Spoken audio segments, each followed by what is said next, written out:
Chapter 1.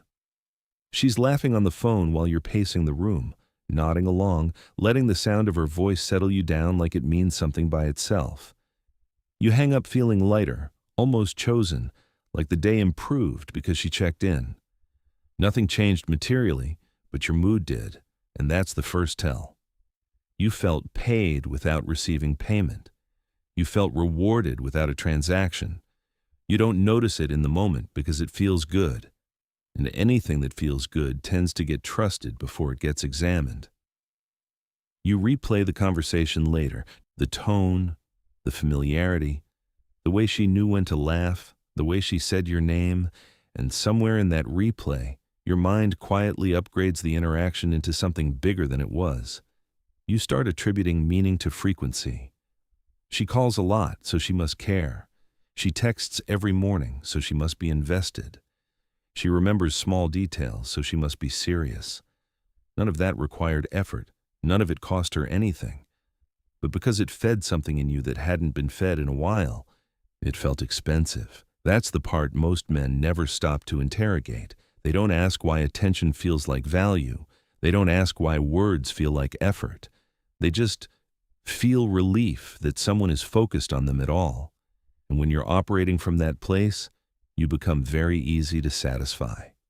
Easy to impress, easy to finesse. Starving men don't critique the meal. They're grateful something is on the plate. You can feel this dynamic in how quickly your standards soften. You start saying things like, she's busy, or that's just how she is, or she'll come around. You excuse absence by inflating presence. A nice text becomes proof of intention. A call becomes commitment. And slowly, without anyone announcing it, the bar drops to wherever she's most comfortable stepping over it. You tell yourself you're being patient. What you're actually being is underpaid. What's dangerous about this is how reasonable it sounds when you explain it out loud. You're not asking for much, you say. You just want consistency, communication, good energy. But those things are free. They cost nothing but time, and even time can be multitasked. She can text you while watching TV. She can call you while bored. She can send you affection while keeping her real effort reserved for something else entirely. You don't see it because you're too busy counting messages instead of measuring investment. There's a quiet entitlement that forms when someone realizes they can keep you satisfied with nothing but attention. Not malicious entitlement, casual entitlement, the kind that doesn't feel like manipulation because it's never challenged. She starts believing that showing up emotionally is enough because you've never required anything else, and every time you accept it, you reinforce the idea that you don't need more, that you shouldn't ask for more, that wanting more would be unreasonable because look how nice she is to you. You might recognize yourself here. The way you hype up small gestures, the way you tell your friends how she checks on you or how she's different because she listens. And listening matters. But it's not contribution, it's not sacrifice, it's not risk, it's comfort. And comfort is easy to offer when there's no cost attached. Real interest always costs something. Time you can't get back, energy you have to allocate, effort that displaces something else. When none of that is present, you're not dealing with depth, you're dealing with convenience. There's a moment that sneaks up on you later when you finally ask for something tangible. Support, adjustment, prioritization, and suddenly the tone shifts. The warmth cools, the frequency drops, the affection becomes conditional. That's when the truth starts leaking through. If what you asked for feels like too much, it's because what she was giving you was never meant to be enough. It was meant to keep you occupied, not fulfilled. This is where men get defensive instead of reflective. They say she switched up or she changed. But she didn't change. The exchange did. You asked for value, and value requires effort. If effort was never part of the deal, then of course things feel off now. You're trying to cash a check that was never written. The mistake wasn't trusting her words. It was mistaking words for currency in the first place. Think about how different this feels when someone actually likes you, not just enjoys you, likes you. You don't have to interpret their behavior. You don't have to explain it to yourself. They show up in ways that remove doubt instead of creating it. They anticipate needs. They inconvenience themselves. They invest without being asked. And you don't feel confused afterward. You feel settled. You feel considered. There's weight to their presence because it carries cost. Most men haven't experienced that. So when a woman does the bare minimum with warmth, it feels like abundance. That's not your fault, but it is your responsibility to correct. Because if you don't recalibrate what you consider meaningful, you'll keep rewarding the cheapest behaviors with the highest access to you. You'll keep giving loyalty, time, and emotional availability to people who are paying in compliments and emojis. You can tell when you're being finessed by how defensive you feel about it. If someone questions her effort and you rush to defend her, that's a sign. If you feel the need to convince yourself that it's enough, that's a sign. If you're constantly waiting for things to deepen instead of watching them deepen naturally, that's a sign. Real interest doesn't require imagination. It presents itself clearly because it doesn't need to hide behind charm. There's one story that tends to crystallize this realization for a lot of men. A moment where you're going through something real, something that costs you emotionally or practically, and the response doesn't match the warmth you've been receiving. The texts still come. The tone is still sweet, but the support isn't there. That gap tells you everything you need to know. Words stayed consistent because they're easy. Action disappeared because that's where the line actually was. You don't need to confront anyone to learn from that. You just need to notice it, to register where effort stops, to understand that affection without investment is entertainment, not partnership. Once you see that clearly, you stop being impressed by things that don't move the needle. You still appreciate kindness. You still value communication. But you don't confuse them with contribution anymore. You don't feel obligated because someone makes you feel good. You look at what they're actually doing in your life. If this feels uncomfortable, it should. Because it's forcing you to reevaluate interactions you've probably been proud of, moments you thought meant more than they did. That discomfort isn't shame. It's clarity. And clarity is always a little sharp at first. Sit with it. Don't rush to explain it away. If this chapter is making you rethink what you've been accepting, hit like on the video. In the next chapter, we'll go deeper into why men get trained to accept low-cost affection and how to reset your internal meter so you stop mistaking attention for value altogether. Chapter 2. You don't realize how early the conditioning starts until you slow down and trace it backward. The first time a woman laughed a little too hard at something you said. The first time she texted you first. The first time she remembered something small about you and brought it up later. Those moments land harder than they should because they interrupt a pattern of being overlooked. And when something interrupts scarcity, the brain labels it as valuable even if it isn't costly. That's how the wiring gets installed. You associate warmth with worth, frequency with effort, familiarity with loyalty. Nobody teaches you to separate those things because nobody separated them for you. So when someone shows up with a soft voice and steady communication, your nervous system relaxes before your judgment engages. You stop assessing, you stop measuring, you just receive. And receiving feels good when you're not used to it, which makes you protective of the source, even when the source hasn't actually invested anything in you. You can see this pattern in how men talk about women they barely know. They say she's different, she understands me, she's always there. But when you ask what she's actually done, the answers get vague. She listens, she checks on me, she's supportive. None of that required her to choose you over something else. None of it required sacrifice. None of it forced her to rearrange her life. But because it filled an emotional gap, it felt like a big gesture. Emotional gaps distort scale. A cup of water feels like a river when you're dehydrated. The reason this works so consistently is because most men were never taught to expect reciprocity. They were taught to earn affection, not to evaluate it. You show up, you initiate, you provide, you lead. And when someone finally responds warmly, you interpret that response as effort instead of as reaction. Reaction is easy. Effort is directional. Reaction flows toward whatever stimulates it. Effort moves toward something intentionally. If you don't distinguish between the two, you'll keep confusing interest with investment. There's also a subtle ego component that traps men here. Being the one who receives affection for simply existing feels validating when you're used to proving your value through output.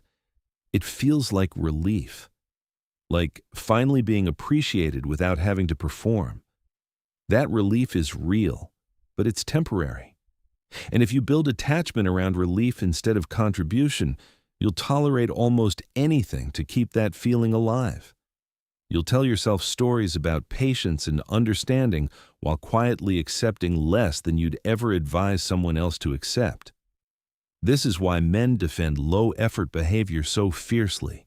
They're not defending the woman, they're defending the feeling of being wanted without condition, the feeling of being enough without labor. Questioning the behavior threatens that feeling, so the mind rushes in to preserve it. You say she's just busy, or she'll show up later, or she's not that type. You don't want to admit that what you're getting is cheap because that would mean you let yourself be bought cheaply. That's a hard realization to sit with, so most men don't. Another reason this finesse works is because words scale infinitely. Someone can tell 10 people the same nice things in a single afternoon. They can copy and paste affection. They can reuse tone. They can recycle language. Effort doesn't scale like that. If someone shows up for you physically, practically, financially, or emotionally in a way that costs them something, that cost limits how often and how widely they can do it. Cost creates selectivity. Words create volume. If you're impressed by volume, you'll miss selectivity entirely. Pay attention to how often you've been impressed by consistency instead of escalation. She texts every day, but nothing ever deepens. She calls regularly, but nothing ever changes. The relationship plateaus early and stays there, and you keep telling yourself that stability is a good thing. Stability without progression is stagnation. Real interest evolves. It doesn't just repeat. When effort is present, you don't get the same thing over and over. You get more alignment, more integration, more shared weight. When all you get is repetition, it's because repetition is cheap. This is also where men confuse peace with passivity. There's no conflict because there's no investment. There's no disagreement because nothing meaningful is on the table. It feels calm, but it's empty. You're not building anything together, so there's nothing to clash over. That's not harmony. That's avoidance. And it feels good until the moment you actually need something. Then the absence becomes obvious, and the calm reveals itself as indifference wearing a friendly face. You can tell when someone is actually invested by how they respond to inconvenience. Not emergencies, not crises, inconvenience. When showing up requires adjustment, when supporting you means sacrificing comfort, when prioritizing you means deprioritizing something else. That's where the truth lives. People reveal their valuation of you not when it's easy to be kind, but when it's slightly uncomfortable to be present. If all the warmth disappears at that point, then what you were receiving before wasn't depth, it was accessibility. There's a particular kind of frustration that comes from realizing you've been emotionally loyal to someone who was only casually affectionate. You feel foolish, not because they deceived you, but because you deceived yourself. You assigned weight to gestures that never claimed it. You promoted behavior that never applied for the job. That frustration can harden you if you let it, or it can sharpen you. The difference is whether you turn it outward or inward. Blaming others keeps you repeating the pattern. Understanding yourself breaks it. This is where recalibration begins. You start noticing what actually costs someone something. You stop being impressed by what's easy to give. You still enjoy attention, but you don't let it buy you. You don't let it dictate your investment. You appreciate kindness without confusing it for commitment. That distinction alone filters out a huge amount of noise from your life. You may also notice how your own behavior changes when you stop being impressed by words. You stop rushing. You stop overgiving. You stop trying to earn what should be offered willingly. You become calmer. You're no longer wondering if you're asking too much. You know what costs you something to give, so you know what it should look like when someone values you in return. There's a quiet confidence that comes from this recalibration. You don't announce standards. You embody them. You don't demand effort. You observe it. And when it isn't there, you don't argue. You adjust your investment accordingly. That adjustment is what most men skip. They keep giving full access to people who are paying in compliments. They keep showing up for people who are showing interest but not commitment. And then they're confused when the outcome feels hollow. If you're listening to this and recognizing how often you've rewarded cheap behavior with expensive access to yourself, sit with that recognition without judgment. This isn't about punishing anyone. It's about protecting your energy and your future. If this chapter is helping you see why attention alone has never been enough, like the video. In the next chapter, we'll talk about what real value actually looks like when it shows up, and how to recognize it early without turning cynical or closed off. Chapter 3. Real value doesn't announce itself the way attention does. It doesn't come wrapped in enthusiasm or frequency or constant reassurance. It shows up quietly, often before you even realize you needed it, and that's why so many men miss it at first. They're trained to look for intensity, for affirmation, for the emotional high of being wanted, so when value arrives without spectacle, it doesn't register as important. It doesn't stimulate the same dopamine loop. It doesn't feel urgent. And because it doesn't feel urgent, it gets overlooked. You start to notice the difference only after you've been burned enough times by the opposite. After you've invested emotionally in someone who is always present in words but absent in substance. After you've needed support and realized the affection didn't translate into action. That's when the contrast becomes sharp enough to feel. Real value feels heavier. It has gravity. It changes your day, not just your mood. It affects outcomes, not just emotions. And once you've felt that difference, it's hard to unfeel it. Value shows up in ways that don't flatter your ego immediately. It doesn't always feel romantic in the moment. Sometimes it feels practical. Sometimes it feels inconvenient. Sometimes it feels like accountability. Someone who really values you isn't just trying to make you feel good. They're trying to make your life work better. That might mean pushing you when you're comfortable. It might mean telling you something you don't want to hear. It might mean stepping in where things are messy instead of staying in the safe zone of compliments and affection. Think about how rare it is for someone to make your life easier without being asked, to anticipate something that would help you and do it quietly, to rearrange their schedule, their priorities, their resources in a way that benefits you without turning it into a performance. That's not accidental.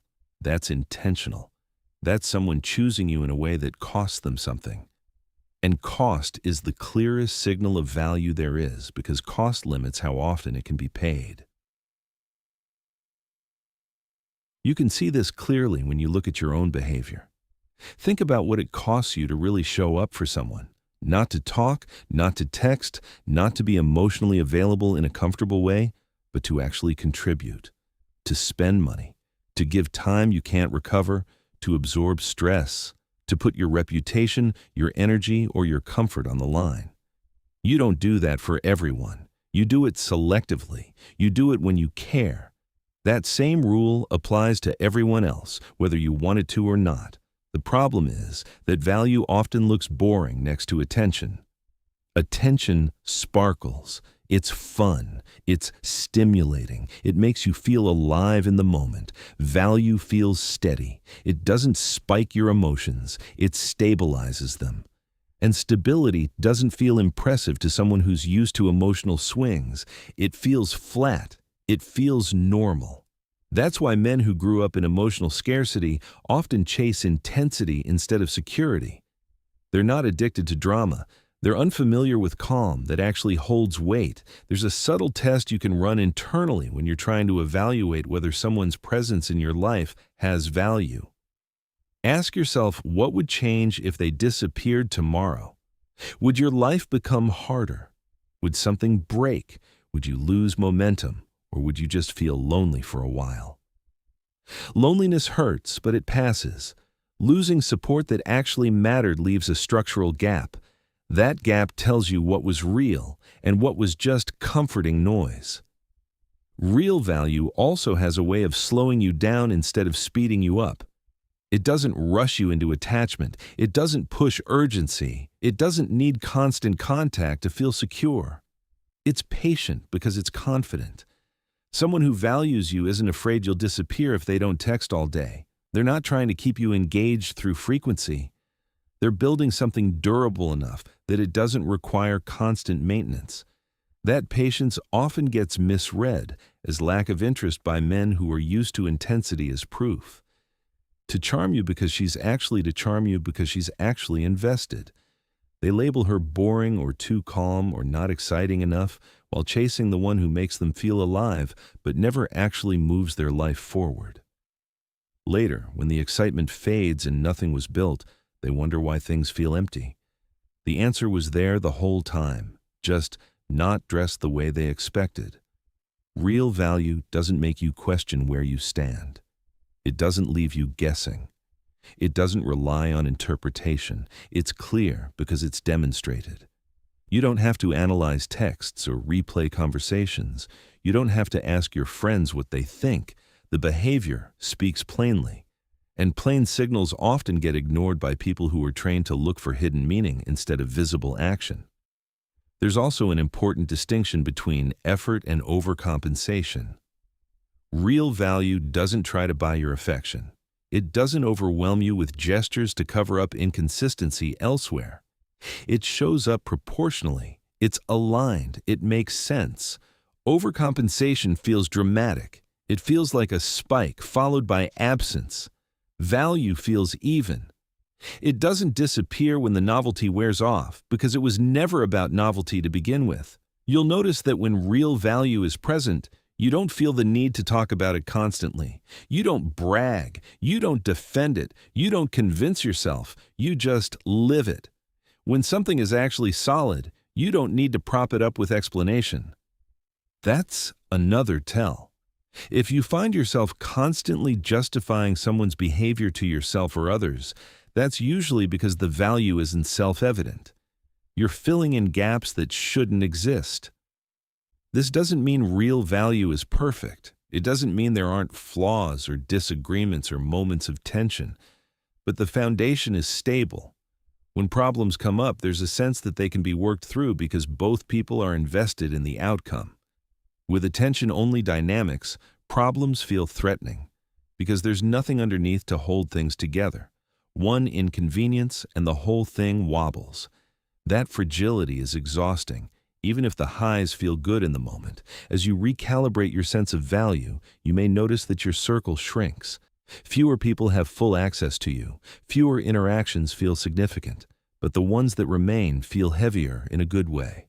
More grounded, more real. You stop feeling pulled in 10 directions emotionally because you're no longer responding to every signal as if it matters equally.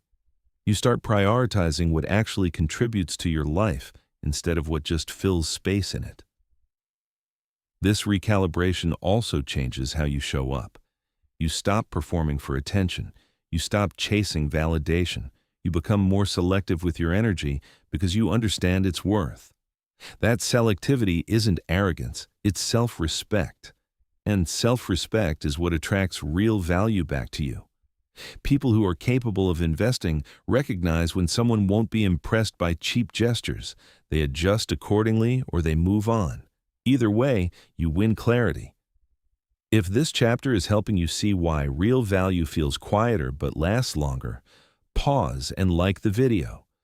In the next chapter, we'll talk about how to require value without turning bitter, guarded, or transactional, and how to hold standards without hardening yourself against connection altogether. Chapter 4. There's a thin line between requiring value and becoming transactional, and most men fall off that line because they never learned how to hold standards without turning cold. They swing from being overly accommodating to being overly guarded, mistaking numbness for strength.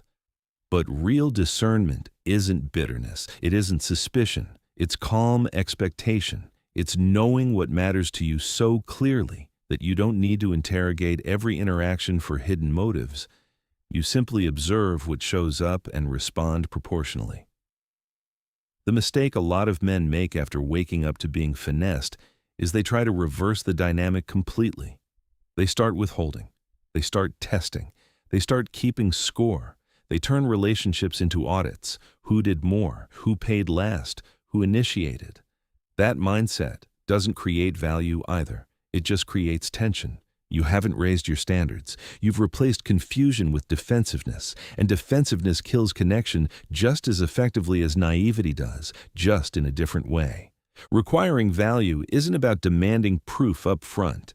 It's about pacing access. It's about letting contribution determine closeness, instead of letting words fast-track intimacy. You don't announce this. You don't explain it. You live it. You give attention where effort is present. You give time where consistency exists. You give access where contribution is demonstrated. That's it. No speeches, no ultimatums, no emotional confrontations. Your investment mirrors theirs naturally, and over time, that mirror reveals everything you need to know. There's a confidence that comes from this approach because you're no longer trying to control outcomes. You're not trying to extract effort. You're not trying to turn interest into commitment. You're simply creating space for value to appear. If it does, you meet it. If it doesn't, you don't force it. That ease is often misread as detachment, but it's actually presence without desperation. You're there, but you're not leaning. And not leaning is what keeps you balanced. This is where many men realize they don't need to ask for much at all. When someone genuinely values you, they volunteer effort. They don't need prompts. They don't need reminders. They don't need to be taught how to show up. They may need guidance on preferences, but not on priority. Priority is felt. It's chosen. You can't negotiate someone into prioritizing you. You can only observe whether they already are.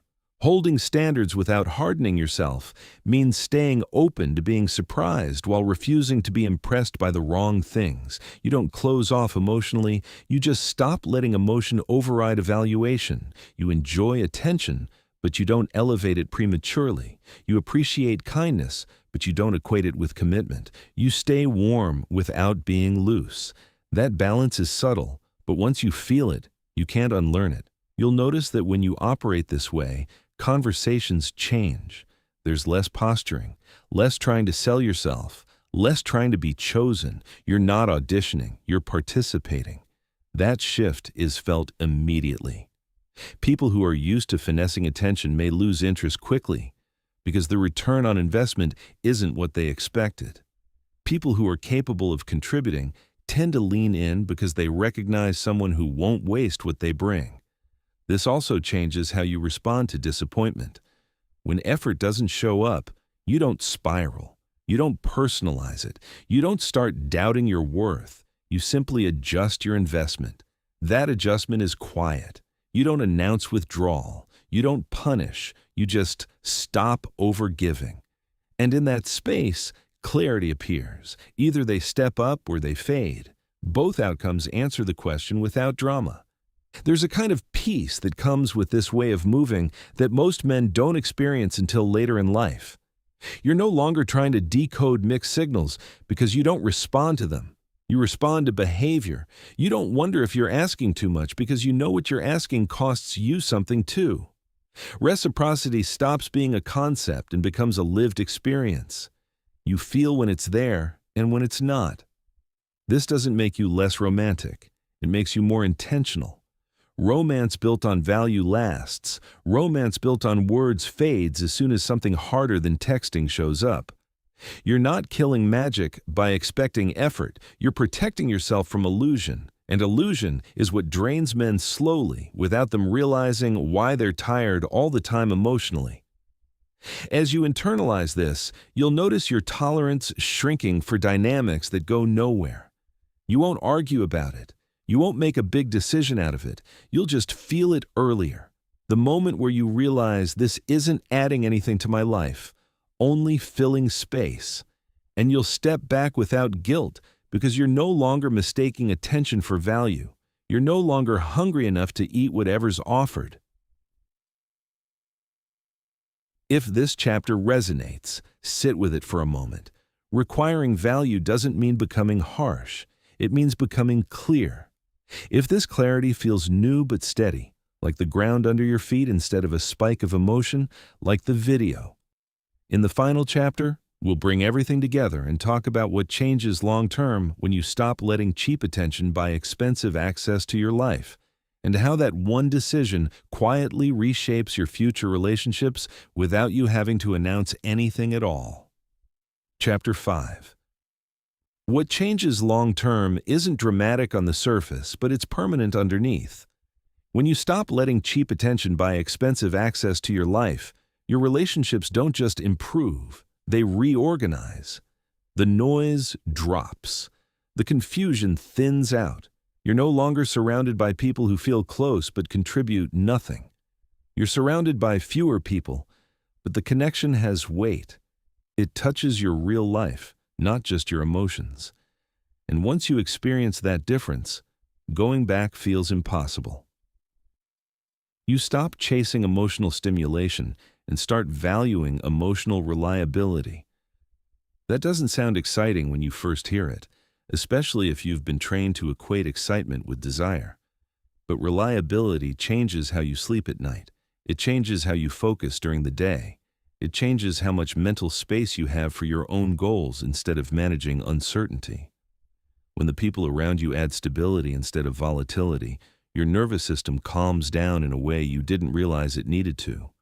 You become more patient, more decisive, less reactive.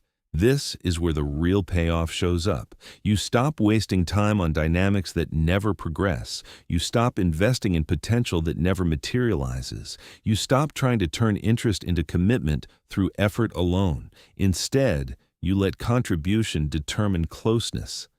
That one rule quietly filters your world. It saves you from years of emotional labor that leads nowhere. It saves you from replaying conversations and second-guessing signals. It saves you from hoping someone will become something they've shown no evidence of being. Your standards stop feeling like rules and start feeling like gravity. You don't need to enforce them. People feel them. They either rise to them or drift away. There's no resentment in that process because you're not asking anyone to be different. You're just not subsidizing behavior that doesn't add value to your life. That distinction matters. You're not rejecting people. You're selecting environments where effort is mutual and presence is meaningful. Over time, this also changes how people treat you even outside of romance. Friends become more reliable. Collaborations become more productive. Conversations become more honest. When you stop accepting cheap gestures in one area of your life, that discernment spreads. You become someone whose time feels valuable because you treat it that way. You become someone whose attention isn't easily bought, so when you give it, it means something. That reputation forms quietly, without you saying a word. You may notice that people test you less. They don't see how little they can give and still keep access. They don't push boundaries just to see if you'll fold. Consistency teaches people how to interact with you. Inconsistency invites testing. When your responses align with your standards every time, there's nothing to test. The rules are clear because the behavior is clear. There's also a deeper internal shift that's easy to miss. You stop feeling flattered by things that used to hook you. Compliments still feel nice, but they don't move you. Attention still registers, but it doesn't anchor you. You're not numb, you're calibrated. Your emotional responses match the weight of what's being offered. That calibration protects you from both overinvesting and underappreciating. You're present without being vulnerable to illusion. This doesn't make you harder to love. It makes you easier to respect. And respect is what sustains love when novelty fades. When someone knows they can't keep you with words alone, they show up differently. They invest more thoughtfully. They consider consequences. They treat your time with care. You might reflect on past situations where things felt intense but unstable, where you were emotionally engaged but practically unsupported, where you felt connected but also unsure. Those dynamics didn't fail because you wanted too much. They failed because you accepted too little for too long. That's not something to be ashamed of. It's something to learn from. Awareness is what turns experience into wisdom instead of bitterness. As you move forward with this recalibration, you don't need to announce it. You don't need to explain your standards. You don't need to confront people about effort. You simply move differently. You invest where value is present. You pull back where it isn't. You let behavior speak. Over time, the people who belong in your life reveal themselves through contribution, not conversation. This approach doesn't guarantee perfect relationships. Nothing does. But it dramatically increases the odds that the relationships you build are real. Real enough to handle inconvenience. Real enough to survive boredom. Real enough to grow instead of looping. And growth is what you were missing when attention was all you were chasing. Attention fills moments. Value builds futures. If this video helped you see a pattern you've lived through but never fully named, take a second and like it. Share it with someone who's still impressed by what costs nothing and frustrated by what never changes. And as you move on, remember this quietly. You don't need more attention. You need more value. And once you stop selling yourself cheap, the right people stop treating you that way.